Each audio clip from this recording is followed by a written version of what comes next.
We are looking together at promises found in Psalm 23.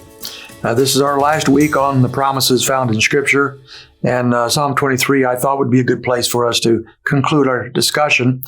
This psalm that everybody loves, we love it not only because of the things that it says here and the promises that we'll look at together, but also because of the word picture we're given.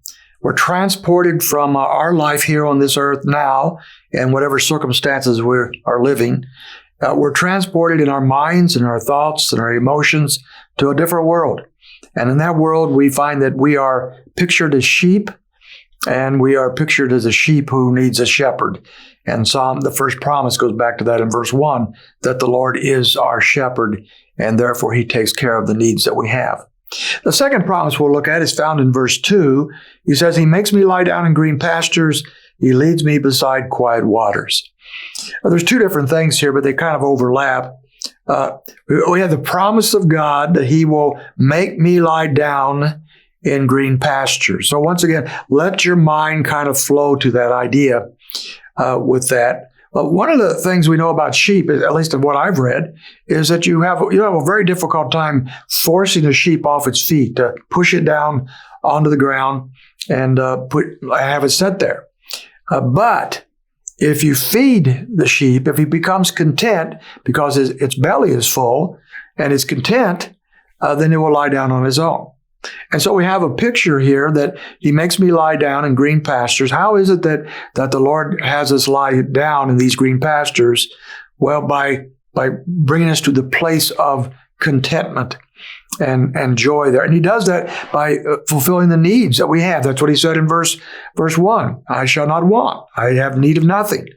Now, in other words, the Lord is going to take care of the needs that we have in this life, and that's his promise. And so his promise goes over to verse 2, that he makes me lie down. And notice that word makes. He sometimes has to use some force to get us there, but to lie down in the green pastures. And he does that primarily by bringing us to the place of contentment.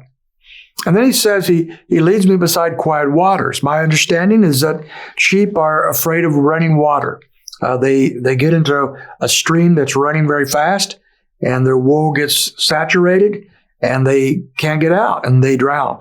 And so sheep are very cautious around water that is actually moving very fast. So a shepherd, if he's going to take care of his sheep, has to take them to a place where there's water that is not running quickly. And if he can't find that readily, then he'll dam up a certain section of the stream with rocks or whatever, and provide a quiet place for the sheep to step into the water or step beside the water and get a drink of water. And so the Lord gives his promise here as well. It's his promise that he leads us, a promise of leading us to a place of quiet waters, a place where we can find refreshment and for our hearts, for our souls, for our minds, a place where we can rest in him. And he promises to lead us there by these quiet waters. He's doing the leading. He's making the provisions. These are the promises he gives us so that we can be content in him and refreshed in him. So as we look at this picture, it's a very beautiful picture, and it touches our hearts as well as our minds to think about what the Lord has promised us and what he's giving us. I think one of the things that this particular verse has done for us in modern times is to, as we read it, I think it's almost idyllic. We think of a place of rest, a place of quiet, a place of refreshment. In our world, we are so busy. We are so stressed at times with all the distractions, all the obligations, all the things we must do and have to do and are forced to do. And sometimes we're so busy we don't have any time to just sit down and rest. And so this verse kind of says that to us. It's a promise that we can find a place of quiet rest, a place away from the crowds, away from the distractions and the struggles and the anxieties of life.